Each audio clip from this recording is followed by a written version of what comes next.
sudah selesai.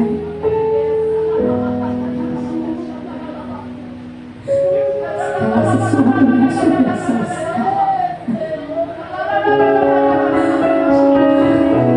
Sudah selesai. Mari angkat tanganmu di hadapan Tuhan. Pastikan saat ini dalam mengawal hidupmu. Wahai kematian, tidak ada satupun yang mengikat hidupmu. Sudah selesai. Sudah selesai. I deny you, Lord Jesus. I cannot lie silent. Oh,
membatasi karya besar Tuhan yang akan dinyatakan bagi kami Tuhan. Kami akan melihat segala sesuatu sudah selesai. Dan Tuhan terus akan berkarya dalam hidup kami, dalam setiap rancangan-Mu yang baik. Terima kasih Tuhan. Kami persembahkan hidup kami sebagai ibadah yang kudus, yang berkenan di hadapan Tuhan. Hanya di dalam nama Yesus. Semua yang rindu bersorak-sorai katakan amin. Haleluya. Silakan duduk Bapak Ibu Saudara. Oh belum duduk ya. Silakan berdiri. Semua Tuhan lupa ya. Amin. Boleh jemaat Tuhan, boleh tepuk kanan kiri, katakan kamu telah diselamatkan. Saya yakin dan percaya kita semua yang hadir di tempat ini, kita telah merasakan keselamatan dari Tuhan. Amin. Sebab hari ini hari yang luar biasa, Allah kita telah menyelamatkan jiwa kita. Amin. Kita akan memuji Tuhan dengan segenap jiwa kita. Haleluya.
Kita semua di sini terpesona dengan semua karya Tuhan. Amin.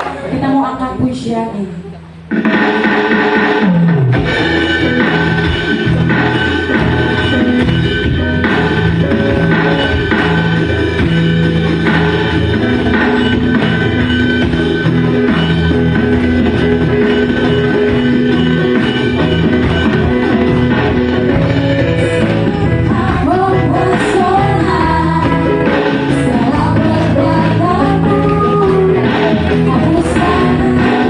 Kamu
persembahan kita di hadapan Tuhan. Saya beri waktu jemaat Tuhan untuk mempersiapkan persembahan di hadapan Tuhan.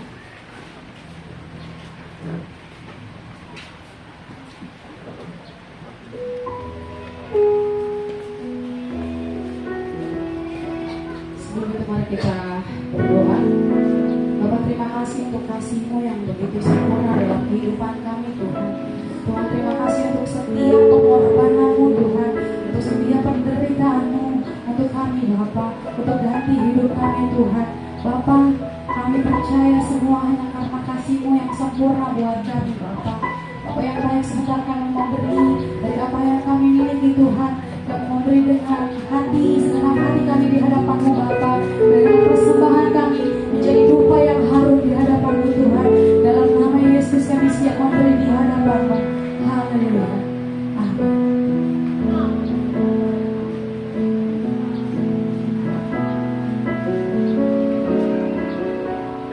Kau telah buktikan cinta-Mu padaku.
Engkau telah membuktikan bahwa Engkau mengasihi, mencintai kami dengan kasih yang sempurna. Mana hari ini kami boleh memperingati Jumat Agung, hari di mana Tuhan menyerahkan nyawanya kepada Bapa untuk menebus kami dari segala dosa dan kesalahan kami, dari setiap kutuk, dari setiap pelanggaran kami. Kami percaya hari ini kami sudah dibebaskan, kami sudah diampuni, kami sudah dimerdekakan oleh Tuhan. Dan kami mau sungguh-sungguh hidup sebagai orang-orang yang merdeka. Hidup bukan lagi diperhamba oleh kuk dunia ini, tapi kami mau sungguh-sungguh menjadi hamba Tuhan. Pujian nyanyian yang kami sampaikan menyukakan hatimu, dan Engkau sampaikan isi hatimu bagi kami pagi menjelang siang hari ini ya Tuhan. Biar semua kami diberkati dengan ibadah ini, dengan firman-Mu. Di dalam nama Tuhan Yesus Kristus kami bersyukur. Haleluya. Semua katakan amin. Silakan duduk Bapak Ibu Saudara.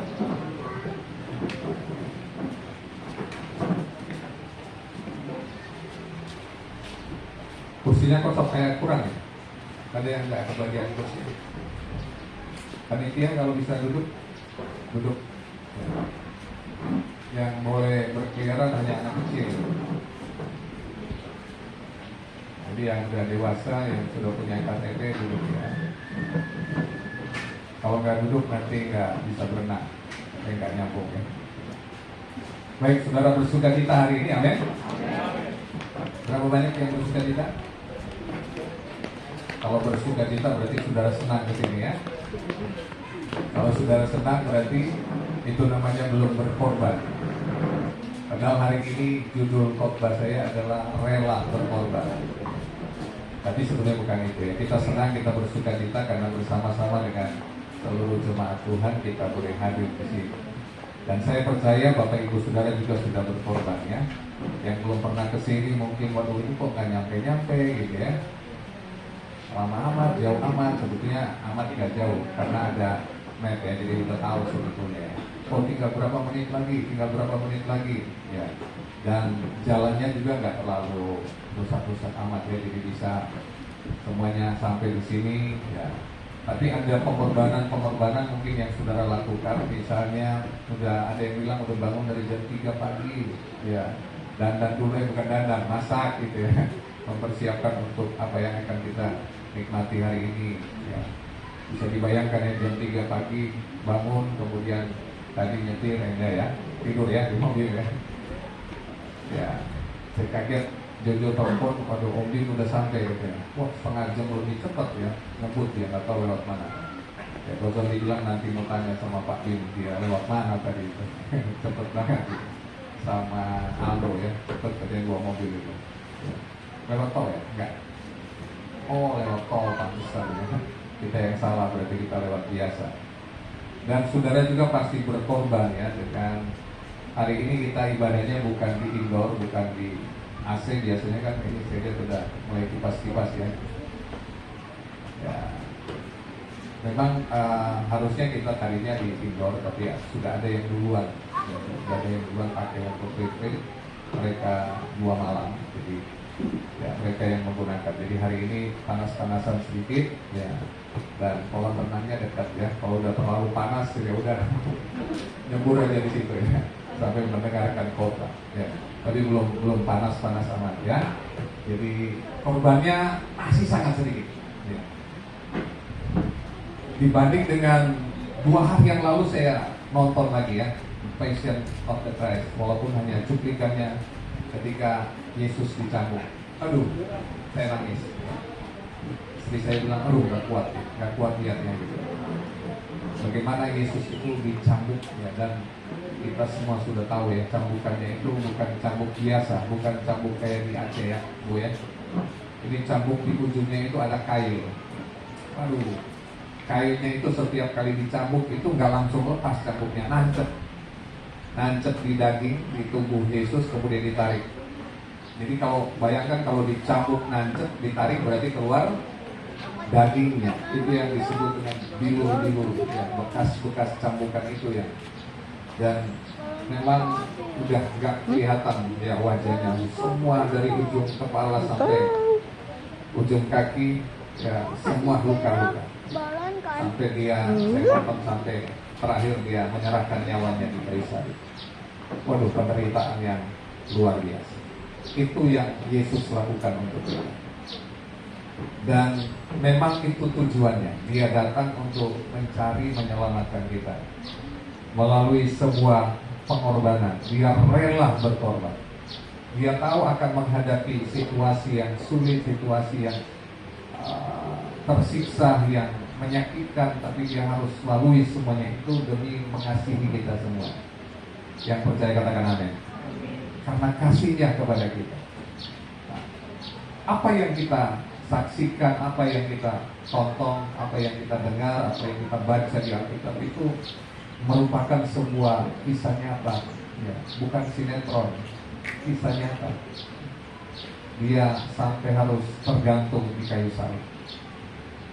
Tapi sebelum dia melalui jalan yang namanya jalan Via Dolorosa itu, sebetulnya dia sudah sangat siap, sangat siap. Kenapa? Karena puncak pergumulannya itu terjadi di Taman Getsemani. Di mana puncaknya? Di Taman Getsemani. 3 kali Alkitab mencatat dia berdoa, Bapa, kalau boleh, lalukan cawannya. Dia berdoa membawa murid-muridnya 3 orang, ya, ada Petrus, Yohanes, Yakobus. Tapi kemudian ketika dia balik, waduh, pada tidur ya. Yesus lagi bergumul sendirian, nangis, ya, keringatnya bercampur darah. Dia balik, teman-temannya, anggotanya, timnya lagi tidur, ya, gak peduli dengan apa yang dia rasakan. Seorang diri dia harus menanggung. Tapi kemudian terakhir dia berkata, bukan kehendakku, tapi kehendakmu yang jadi. Jadi sebetulnya itu sudah merupakan titik awal di mana Yesus sangat siap ketika dia harus menjalani jalan Via Dolorosa. Mulai dia dicambuk, kemudian dia dipaksa untuk memikul salib, untuk ada yang namanya Simon orang Kirene yang menggantikan untuk memikul salib itu. Nah, Bapak Ibu Saudara, saya sengaja menceritakan sedikit tentang apa yang Yesus alami ini, supaya kita sungguh-sungguh kembali disadarkan betapa Allah itu sangat mengasihi kita. Yang setuju katakan amin. Dan sekali lagi ketika kita membaca, mendengar, menonton cerita tentang karya penyaliban Yesus ini, jangan Bapak Ibu Saudara membayangkan, dia kan Tuhan, dia kan Allah. Enggak. Sebagai manusia, Alkitab katakan, sebagai manusia, lagi-lagi sebagai manusia, dalam natur manusianya. Jadi kalau dalam natur manusia itu sama seperti kita. Jadi apa yang kita rasakan kalau kita merasa sakit, Yesus merasakan. Makanya dalam Ibrani dikatakan kita punya imam besar yang turut merasakan apa yang kita rasakan, turut merasakan kelemahan-kelemahan manusia. Dia mengalami semuanya itu. Tapi yang luar biasa adalah ketika dia dicobai, dia tidak berbuat dosa. Ada godaan, ada cobaan, ada tantangan yang sangat sulit yang menggoda dia untuk menolak semuanya itu. Tapi lagi-lagi dia berkata, bukan kehendakku, tapi kehendak Bapa yang terjadi. Mari kita melihat satu ayat firman Tuhan di dalam Markus pasal 10 ayat yang ke-45. Bapak Ibu, seharusnya sesuai dengan rundown acara kita itu jam 9 ibadah selesai jam 12, ya, sudah selesai baptisan jam 12, dan itu sudah langsung makan siang. Ya, tadi kita mundur jam 10.15 atau jam 10.20, ya.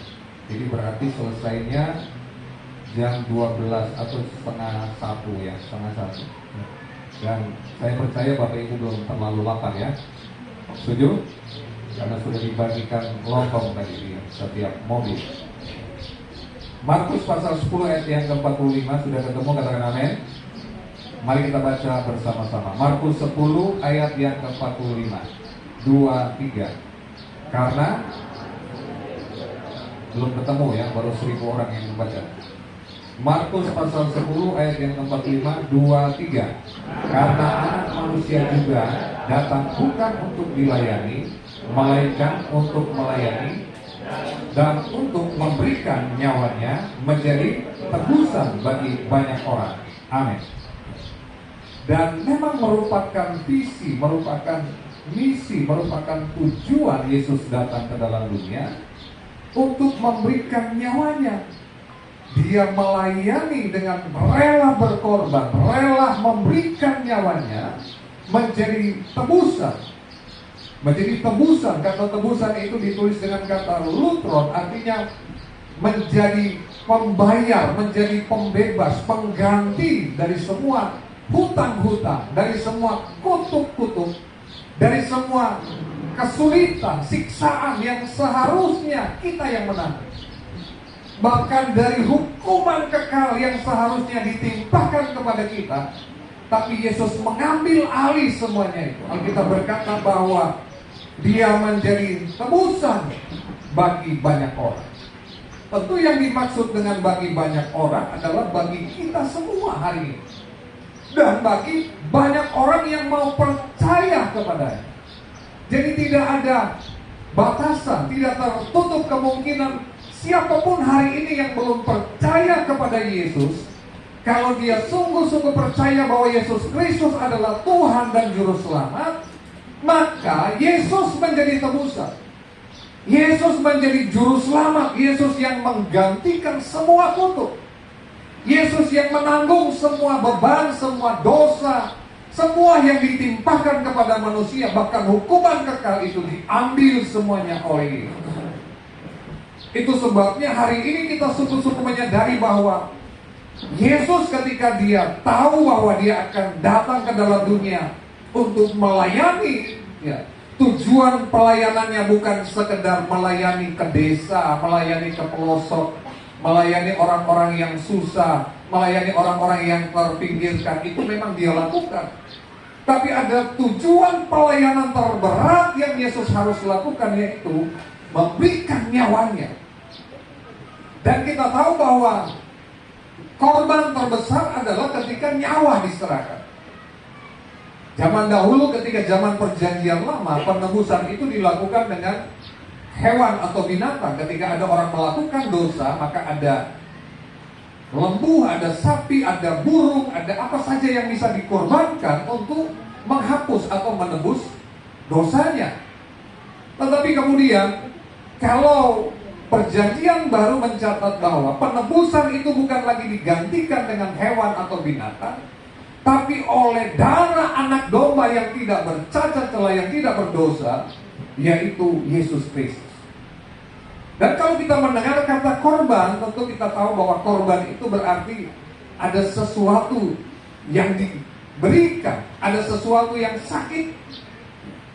Jadi kalau hari ini, kalau dalam pelayanan kita, dalam pengiringan kita kepada Tuhan masih enjoy saja, masih enak-enak saja, bahkan cenderung ke arah nyaman, maka kita masih jauh dari yang namanya kurban. Belum berkurban kita. Tapi tidak ada manusia sebetulnya yang mau berkurban. Ya. Kita suka memakai kata berkorban, tapi sebetulnya kalau kita mengaplikasikan kata korban itu dalam hidup kita, itu sesuatu yang sakit, Bapak. Dan tidak ada seorang pun yang mau. Dan korban terbesar yang dilakukan oleh Yesus itu bukan hanya sekedar peduli, memperhatikan, menolong, tapi harus sampai korban nyawa. Ada darah yang dicurahkan, ada tubuh yang tercabik-cabik, yang sebentar kita akan menikmati perjamuan kudus. Tubuhnya terpecah-pecah yang dilambangkan oleh roti. Darahnya dicurahkan yang dilambangkan oleh anggur. Itu yang Yesus lakukan, dan Dia rela melakukan semuanya. Kata rela itu artinya bahwa tidak ada sedikit pun sungut-sungut, tidak ada sedikit pun keraguan, tidak ada sedikit pun mempertanyakan kenapa harus saya lakukan ini. Jadi kata rela itu melakukan dengan hati yang tulus, dengan sepenuh hati, dengan segenap hati, dan itu yang Yesus lakukan. Bagaimana dengan kita, Bapak Ibu Saudara? Padahal seharusnya kita berkata bahwa kita harus menjadi seperti Yesus dan sempurna seperti Bapa. Kalau kita mau menjadi seperti Yesus, harus mengikuti apa yang Yesus lakukan. Berjalan tepat di jejak kaki Yesus. Itu yang harus kita lakukan. Jadi, kalau Yesus sampai berkorban nyawa, maka dalam pengiringan kita, dalam pelayanan kita sebagai orang percaya, kita juga harus sampai di mengorbankan nyawa. Yang setuju katakan amin. Yang setuju katakan amin. Harus amin Bapak Ibu Saudara. Ya. Karena kalau nggak sampai kita berkorban, sampai berkorban nyawa, maka kita masih jauh dari standar apa yang Yesus teladankan. Padahal untuk kita bisa mencapai kerajaan Allah, bukan hanya sebatas percaya di pikiran, bahkan hanya iman kita di pikiran kita, tapi harus diwujudkan dalam tindakan nyata. Jadi harus persis sama seperti Yesus. Harus standarnya seperti Yesus. Kita harus sampai berkorban nyawa. Jujur ya, kita semua, saya termasuk, saya merasa masih sangat jauh dalam hal rela berkorban ini. Kita seringkali masih yang disebut dengan iman transaksional. Ya. Kalau saya begini, saya dapat apa? Kalau saya lakukan ini, kira-kira saya ditolong nggak? Dijawab nggak? Masih negosiasi dengan Tuhan. Padahal ketika Yesus melakukan pengorbanan untuk menebus kita semua, tidak ada transaksional. Dia tulus melakukan supaya semua orang diselamatkan. Dan seharusnya waktu kita mempersembahkan hidup, menyerahkan hidup kepada Tuhan dan berkata, Tuhan ini aku, pakailah aku, udah gak pikir untung ruginya. Yang mau katakan amin. Waduh, ini berat Bapak Ibu Saudara. Ya, berat. Kita mungkin gak pikir untung ruginya. Ya, mungkin untungnya gak ada. Tapi kalau kita rugi sedikit saja kita rugi, udah gak mau. Ya, gak mau. Karena memang kecenderungan manusia, ya, hari-hari ini digiring untuk lebih mementingkan diri sendiri. Padahal yang namanya berkorban itu adalah tidak lagi peduli dengan diri sendiri. Tidak lagi memusingkan tentang kehidupannya, yang digambarkan seperti seorang prajurit yang maju berperang, nggak mikirin ya mau gimana nanti, dia akan maju berperang. Dan kita yang melayani Tuhan karena meneladani Yesus yang rela berkorban, udah nggak mikirin, waduh saya udah lakukan ini kok nggak dibilang terima kasih. Ya. Ini sebenarnya budaya yang saya mulai merenung ya. Kita mengajarkan anak sebenarnya baik ya, etika. Kalau mama kasih sesuatu bilang apa? Terima kasih gitu. Baik sebenarnya etikanya. Memang etika orang Indonesia, terima kasih gitu. Nah, waktu kita bawa oleh-oleh misalnya kita kasih, ya kita nunggu gitu. Kok nggak ada terima kasih? Kira-kira terganggu nggak hati kita Bapak Ibu? Terganggu, ya. Kalau udah terganggu berarti udah nggak terganggu berarti udah mulai rohani Bapak Ibu sudah. Itu mungkin kalau ke anak kita terganggunya sedikit. Tapi kalau ke orang lain, ya kalau ke orang lain kita ngasih, ya. Saya pulang dari Israel misalnya, doakan ya Bapak Ibu ya.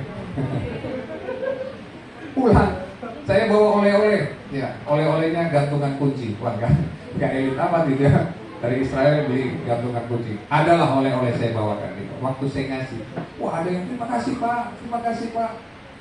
Ada beberapa orang dikasih diam aja gitu. Secara manusia, ya manusia normal kita ya. Ya nggak tahu kalau Bapak Ibu Saudara sudah sangat rohani gitu ya. Waduh, kok ini nggak terima kasih ya. Begitu saya berangkat ke Israel yang kedua kali atau ke Turki, maka saya mulai berpikir ini mungkin nggak dibeliin deh. Dia kok nggak terima kasih gitu. Padahal yang dimaksud dengan rela berkorban itu, ya, tanpa imbalan apapun, tanpa penghargaan apapun. Jadi apa yang kita persembahkan itu nggak usah lihat imbasnya apa buat kita, feedbacknya apa buat kita. Ada nggak ucapan terima kasih? Ada nggak tuayan yang saya akan dapatkan? Nah, apalagi kalau udah mulai bicara soal hal-hal yang rohani misalnya ya. Kalau kita menabur, ya seringkali dengar kan, Ayo semuanya menabur, percaya akan menuai berapa kali lipat? 30, 60, berapa lagi? 100 kali lipat. Waduh, begitu nggak dapat, waduh, nyesel gua nabur. Nggak nuai berkali-kali lipat. Jadi motivasi itu sebetulnya sekali lagi ya diajarkan memang benar. Tapi menurut saya Bapak Ibu Saudara, semakin kita dewasa, tanamkan dalam diri kita bahwa melayani itu harus dengan rela. Yang setuju katakan amin. Coba lihat kiri kanan yang udah mulai ngantuk bilang harus dengan rela. Harus dengan rela. Melayani saja harus dengan rela, apalagi kalau sudah ada kata berkorban. Kalau melayani mungkin tingkatannya, iya saya masih rela Pak, saya melayani di gereja, rela kok. Tapi kalau udah masuk dalam soal berkorban, sekali lagi itu sesuatu yang sakit, sesuatu yang menderita, bahkan harus kehilangan nyawa. Itu yang namanya kurban, bukan korban sebetulnya. Kurban, sesuatu yang dibakar, sesuatu yang habis. Waduh. Dan Yesus menuntut kita, Bapa menginginkan kita. Soal rela berkorban ini bukan hanya bicara materi, bukan hanya bicara waktu, bukan hanya bicara tenaga, tapi ini lebih bicara soal apa yang menjadi kesukaan kita, kenikmatan kita, keinginan-keinginan kita. Karena Alkitab dengan jelas berkata bahwa keinginan dunia, keinginan daging itu pasti berlawanan dengan keinginan Allah. Padahal di surga itu hanya ada keinginan siapa? Keinginan Allah. Hanya ada keinginan siapa? Jangan pura-pura gak tahu ya. Hanya ada keinginan siapa? Keinginan Allah. Makanya dari dunia ini kita harus belajar menyukai apa yang disukai oleh Allah, menginginkan apa yang diinginkan oleh Allah. Sebab kalau kita tidak sampai di seperti apa yang diinginkan oleh Allah, menyukai apa yang disukai oleh Allah, maka jangan-jangan Bapak Ibu Saudara kita tidak sampai, tidak masuk ke dalam hanya apa yang menjadi kehendak dan keinginannya tuh. Nah itu sebabnya sekali lagi di rela berkorban ini bukan sesuatu yang mudah. Tapi hari ini di kesempatan kita memperingati Jumat Agung, kematian Yesus Kristus yang menebus kita semua, menyelamatkan kita semua, menanggung semua kutuk, semua dosa yang harus ditimpakan kepada kita, semua hukuman yang harus kita tanggung. Di hari ini juga kita disadarkan bahwa hidup saya bukan untuk saya lagi, tapi untuk Tuhan. Yang setuju katakan amin. Paulus berkata bahwa kalau aku hidup untuk menghasilkan buah, untuk melayani. Sehingga dia berkata, hidupku bukannya aku lagi, melainkan Kristus yang hidup di dalam aku. Paulus ya teladan rasul yang sungguh-sungguh mencontohkan kepada kita arti rela berkorban.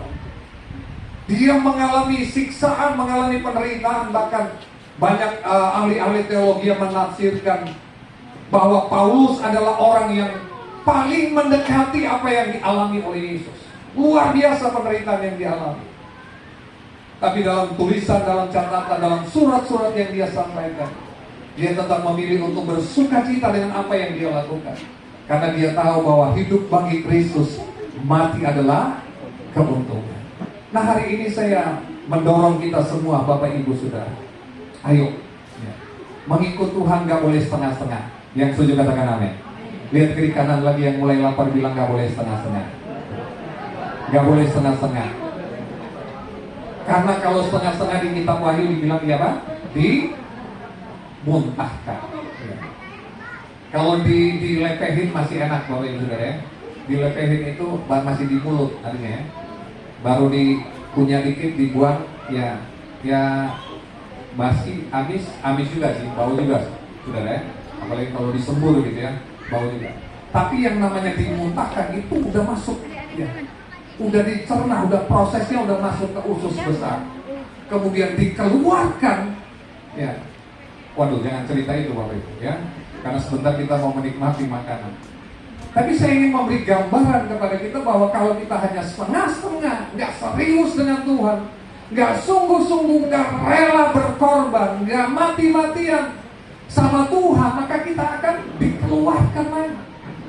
Nah itu sebabnya hari ini firman Tuhan mengingatkan kepada kita, seperti Yesus yang datang ke dalam dunia ini, bukan untuk dilayani, tapi untuk melayani. Ada ibu-ibu, ada keluarga-keluarga yang sudah berkorban hari ini dengan memasak nasi atau memasak lauk lebih. Ya, bukan untuk dirinya sendiri saja, bukan untuk keluarganya saja, tapi untuk berbagi dengan kita semua. Ya. Jadi tenang saja Bapak Ibu Saudara, tidak ada yang pulang lapar hari ini. Semua akan makan sampai kenyang, bahkan sisanya mungkin 13 bakul. Amin. Gak usah diamin kan, ini bukan firman. Harus rela berkorban. Mulai bangun pagi, apa yang saya harus lakukan yang bukan hanya untuk kesenangan saya, bukan untuk diri sendiri, bukan untuk fokusnya kepada saya, tapi bagaimana saya bisa menyenangkan orang lain, bagaimana saya bisa membahagiakan orang lain, bagaimana saya bisa menjadi berkat bagi orang-orang di sekitar saya. Itulah yang Yesus ajarkan. Aku datang bukan untuk dilayani, tapi untuk melayani dan memberikan nyawa bagi tebusan bagi banyak orang. Mungkin kita belum sampai memberikan nyawa Bapak Ibu Saudara, tapi mari mulai hari ini kita berjanji dalam hidup kita bahwa kalau Yesus saja memberikan nyawanya untuk menjadi tebusan bagi banyak orang, biar kita semua hari ini kita mau rela berkorban apapun yang Tuhan percayakan kepada kita. Sudah mulai tidak ada lagi hitung-hitungan dengan Tuhan. Katakan amin.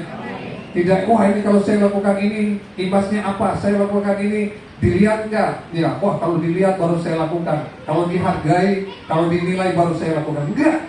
Semua kita lakukan seperti untuk Tuhan, bukan untuk manusia. Maka Alkitab berkata dari Tuhanlah kita akan menerima upah. Yesus adalah teladan satu-satunya yang harus kita teladani. Dia rela berkorban.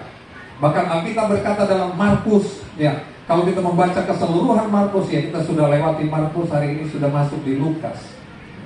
Dari pasal 1 sampai pasal yang ke-8, bagaimana Yesus itu peduli dengan sesama. Dia ketemu dengan orang sakit, dia berdoa supaya orang sakit disembuhkan. Orang yang kekurangan, dia berdoa supaya diberkati. Orang lumpuh berjalan, semua orang yang kesusahan, orang yang terikat, orang yang kerasukan, dia doakan semuanya. Dari pasal 1 sampai pasal ke-8 kita membacanya. Yesus punya pelayanan yang luar biasa tentang melayani sesama.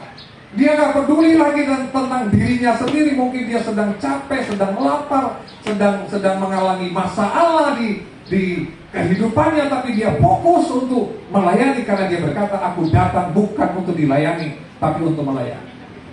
Dan di pasal yang ke-9 sampai pasal yang ke-16 dikisahkan bahwa Yesus itu sungguh-sungguh dia berfokus untuk memberikan nyawanya, mempersiapkan diri untuk sebuah pelayanan supaya jiwa-jiwa itu diselamatkan. Jadi pelayanan kita ini harus mengandung dua aspek ini Bapak Ibu Saudara. Jangan sebatas kita melayani hanya pelayanan sosial, itu bagus sekali kalau Bapak Ibu Saudara punya pelayanan sosial. Tapi harus ada goalnya, harus ada tujuan akhirnya, supaya orang itu bisa percaya kepada Yesus, supaya orang itu bisa mengenal Injil.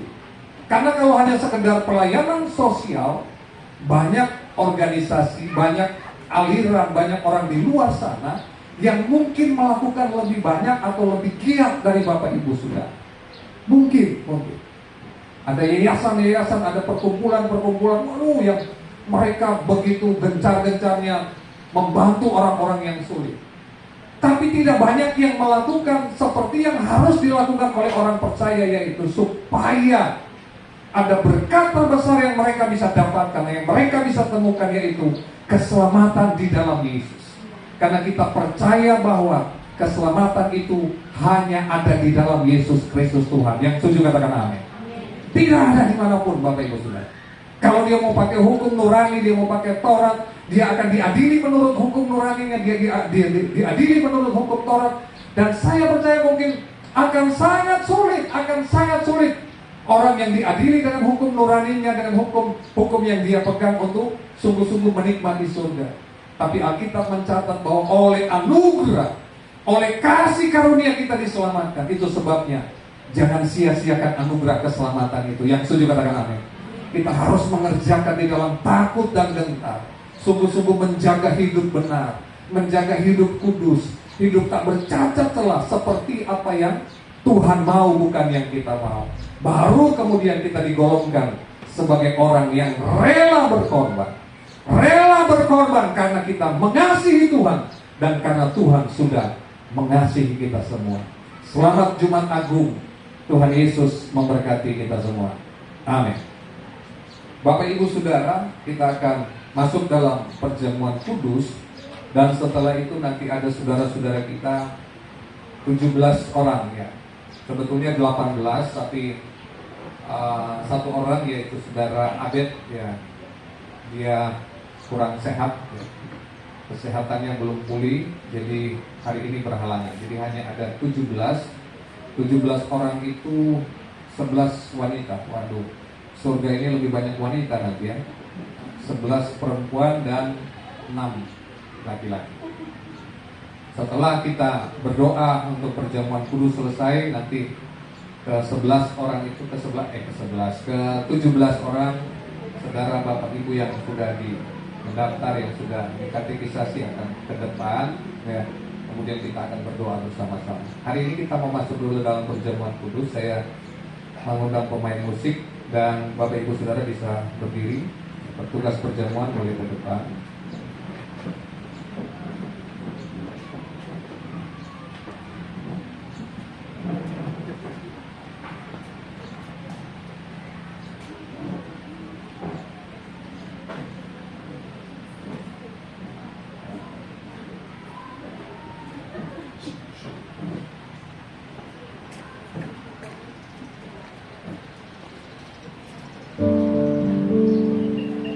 Terlalu besar kasih-Mu Bapa, pengorbanan yang Kau berikan bagi terlalu Yesus tercurah pada hidup terlalu besar.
Tapi saya berdoa supaya kita tidak menyia-nyiakan kesempatan siang hari ini. Saya rindu semua kita siang hari ini mengalami Tuhan. Bukan hanya sekedar kita merayakan peristiwa Jumat Agung, Yesus yang pernah mati untuk kita semua. Tapi mari kita mau mengalami kematian Kristus itu supaya Alkitab berkata kita mengalami kebangkitan di dalamnya. Harus mengalami kematian. Dan orang yang bisa mengalami kematian di dalam Tuhan itu adalah orang yang menyatu dengan Tuhan. Orang yang bersekutu dengan penderitaan Yesus baru bisa mengalami kematian bersama dengan Kristus. Dan orang yang mati bersama dengan Kristus itu yang akan bangkit, mengalami kebangkitan bersama dengan Kristus. Itu sebabnya gunakan beberapa menit ke depan nanti kita akan menyembah Tuhan Bapak, menyembah Tuhan. Saudara jangan berurusan dengan teman kiri kananmu, nggak usah fokus. Kalau perlu saudara tutup mata, fokus sama Tuhan, fokus sama Tuhan. Tuhan ada di sini, saya merasakan hadiratnya Tuhan. Saudara harus mengalami Tuhan, kita semua harus mengalami Tuhan. Siang hari berjumpa dengan pribadi Tuhan yang luar biasa. Terlalu besar Tuhan, terlalu besar. Amin.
jadi roti yang terpecah bagi banyak orang. Kami mau jadi anggur yang tercurah untuk orang-orang di sekitar kami. Kehadiran kami membawa Kristus. Kehadiran kami menjadi berkat, memberi dampak. Kehadiran kami membawa sukacita, membawa damai sejahtera. Bahkan kehadiran kami menyelamatkan mereka, ya Tuhan. Engkau sudah melengkapi kami dengan kuasa dari tempat yang baru. Kami berjalan dan kami mengenakan seluruh selengkap senjata. Selengkap senjata Allah menjadi bagian. Tidak ada satu orang pun prajurit di tempat ini yang gagal dalam nama Yesus. Dalam nama Yesus. Kami mau berjuang sampai akhir. Ada mahkota yang Tuhan sudah sediakan bagi kita. Terima kasih untuk lawatan-Mu Tuhan. Roh Kudus, Engkau yang terus berbicara bagi setiap kami. Insafkan kami. Insafkan kami. Kami lepas dari semua ikatan dosa dalam nama Yesus.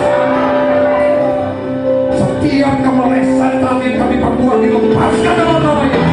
Dalam nama Yesus.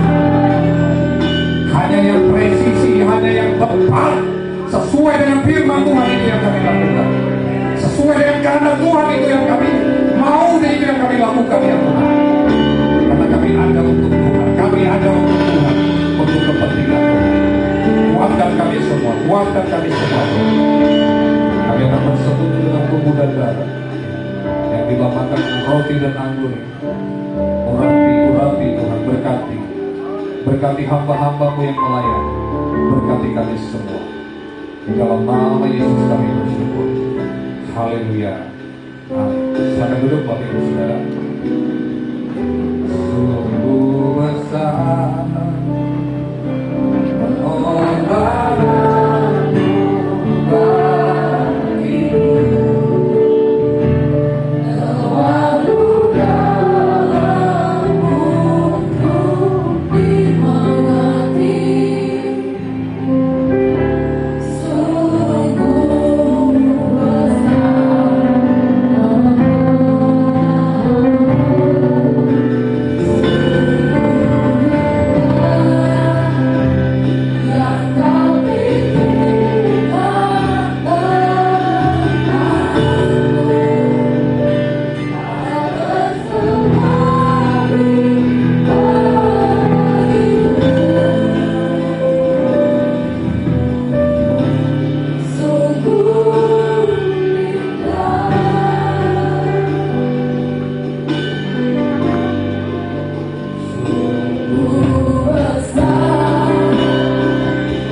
kita makan dengarkan firman Tuhan. Sebab apa yang telah kuteruskan kepadamu telah aku terima dari Tuhan, yaitu bahwa Tuhan Yesus pada malam waktu ia diserahkan mengambil roti, dan sesudah itu ia mengucap syukur atasnya. Ia memecah-mecahkannya dan berkata, inilah tubuhku yang diserahkan bagi kamu. Perbuatlah ini menjadi peringatan akan aku. Bukankah roti yang ada di tangan kita adalah persekutuan dengan tubuh Kristus? Katakan amin. Makan dalam nama Tuhan Yesus Kristus.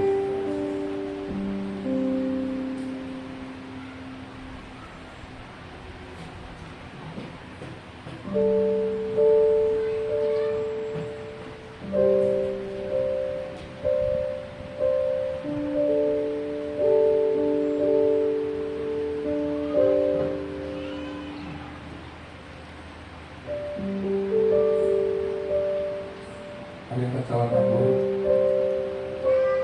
sebelum minum dengarkan firman Tuhan. Demikian juga yang mengambil cawan sesudah makan lalu berkata, cawan ini adalah perjanjian baru yang dimateraikan oleh darah. Perbuatlah ini setiap kali kamu meminumnya menjadi peringatan akan aku. Sebab setiap kali kamu makan roti ini dan minum cawan ini, kamu memberitakan kematian Tuhan sampai Dia datang. Bukankah cawan pengucapan syukur yang atasnya kita mengucap syukur adalah persekutuan dengan darah Kristus? Katakan amin. Minum dalam nama Tuhan Yesus Kristus.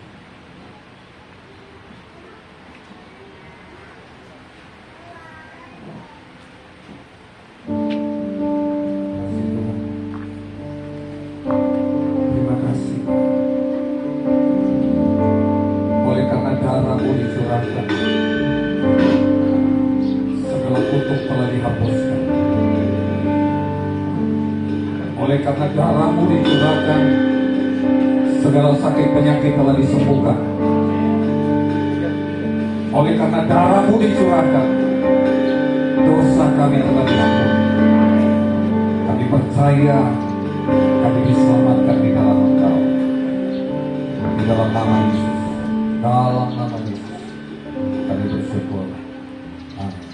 Saudara duduk, Bapak Ibu Saudara, saya memanggil saudara Bapak Ibu Saudara yang akan dibaptis pada hari ini. Ibu Resmi Bernita Simanjuntak boleh ke depan dan menghadap ke jemaat. Ibu Kristina Boru Pandeka. Benar ya, Boru Pandeka. Saudari Yunita, Ibu Wati Agustina Wati Wongka, Ibu Dian Devi, Ibu Sarah Yuliana, Saudari Zelda, Saudari Arta. Sini boleh, bukan sini. Biar dilihat sama teman. Saudari Ari, Saudari Giselle, Saudari Vanessa.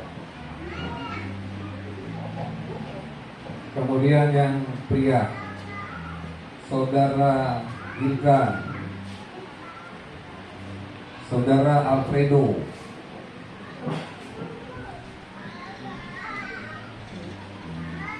Bapak Hengki, Saudara Fernando, Bapak Marcelinus Serang, dan Saudara Zetanya. Benar ya? Berapa ya?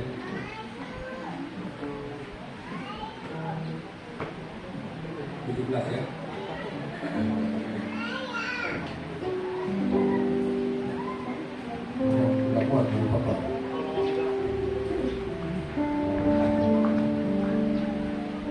Bapak Ibu kenal ya mereka semua ya? Gak ada yang keberatan kan? Kita justru senang ya, satu jiwa aja bertobat, beribu-ribu malaikat berketik sholat. Apalagi ini banyak 17.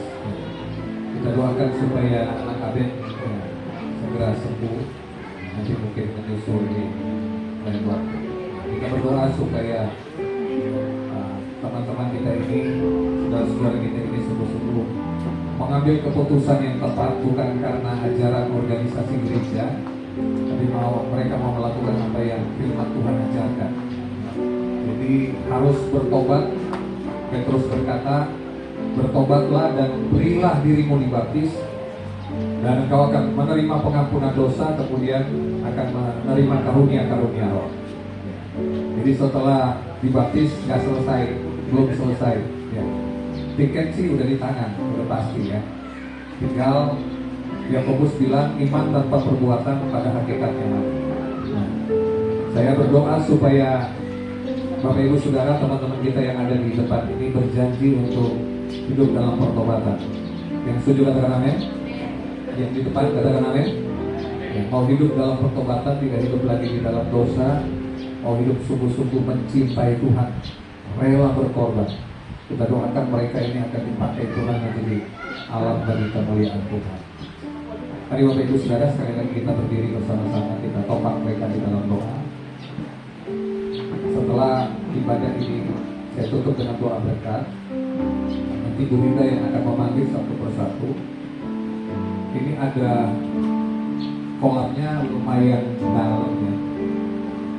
Saya mengukur sendiri saya waktu itu saya berenang sini. Jadi kalau yang mungkin takut agak di dalam, kita di kolam yang kecil ini nanti teknisnya saya akan beritahu ya. Jadi yang wanita dulu, yang wanita kalau merasa berani untuk diukur bisa, ya nggak apa-apa dalam. Tapi kalau agak takut nggak bisa berenang, ya di kolam yang kecil juga nggak apa-apa. Ya. Yang penting nanti semuanya basah, masuk semuanya ke dalam air. Karena baptiso itu artinya dicelup, ya, harus semuanya basah, semuanya masuk ke dalam air. Ya, baik, Bapak Ibu arahkan tangan kita semua dan rekan-rekan ini kita mau berdoa. Bapak, kami menyerahkan saudara-saudara kami ini dalam tangan Tuhan. Mereka telah mempersiapkan diri dengan baik. Di beberapa kesempatan ada katekisasi yang kami lakukan. Hamba berdoa dalam nama Yesus. Turunlah urapan atas mereka dalam nama Yesus, dalam nama Yesus. Bahkan ketika mereka nantinya keluar dari air seperti apa yang Yesus alami, ada suara Bapa yang berkata, inilah anakku yang kukasihi, kepadanya aku berkenan. Di dalam nama Yesus, dalam nama Yesus, dalam nama Yesus. Turunlah pengurapan dalam nama Yesus, dalam nama Yesus. Mereka semuanya akan dipakai Tuhan dengan luar biasa. Dalam nama Yesus, hidup dalam pertobatan yang sejati. Terima kasih Bapa, kami sungguh-sungguh menopang mereka di dalam doa. Kami berdoa untuk anak kami Abed yang masih terbaring sakit, pemulihan, kesembuhan. Tuhan jamah-Mu dalam nama Yesus. Biru Yesus menyembuhkan dalam nama Yesus. Bahkan kalau ada jemaat yang lain yang sedang sakit, Tuhan jamah sembuhkan dalam nama Yesus. Jemaat yang berhalangan hadir juga, Tuhan lawan mereka, Tuhan lawan, supaya di waktu-waktu yang akan datang mereka boleh bersama-sama bersekutu untuk memuliakan Tuhan. Terima kasih Bapak. Kami bersyukur untuk ibadah siang hari ini, ibadah Jumat Agung. Berkati seluruh hamba-hamba-Mu yang mengambil bagian dalam melayani. Berkati seluruh umat-Mu yang hadir, yang telah memuliakan Tuhan. Dan kami berjanji pujian, hormat, kemuliaan kami kembalikan hanya bagi Tuhan saja, bagi-Mu ya Tuhan. Dan selanjutnya nanti di acara baptisan dan selanjutnya acara-acara yang lain sampai pada sore hari kami serahkan ke dalam tangan Tuhan. Dalam nama Yesus kami bersyukur. Mari umat Tuhan arahkan hatimu dan angkat kedua tanganmu, terima berkat Tuhan. Tuhan memberkati engkau dan melindungi engkau. Tuhan menyinari engkau dengan wajah-Nya dan memberi engkau kasih karunia. Tuhan menghadapkan wajah-Nya kepadamu dan memberi engkau damai sejahtera. Terimalah berkat anugerah dari Bapa Elohim Yahweh, cinta kasih dari Tuhan kita Yesus Kristus Juru Selamat satu-satunya, kekuatan penghiburan, hikmat, urapan dari Roh Kudus menyertai kita semua mulai siang hari ini sampai hari Maranatha Yesus datang pada kalian berdua. menjemput kita semua di awan-awan permai, pulang ke rumah Bapa, memerintah bersama-sama dengan Kristus di kerajaan surga, bahkan sampai selama-lamanya. Terimalah segala berkat ini di dalam nama Tuhan Yesus Kristus. Semua yang percaya diberkati Tuhan berkata bersama, amin. Tepuk tangan untuk Tuhan Yesus Kristus. Ya, foto bersama dulu sebentar ya. Jemaat boleh duduk.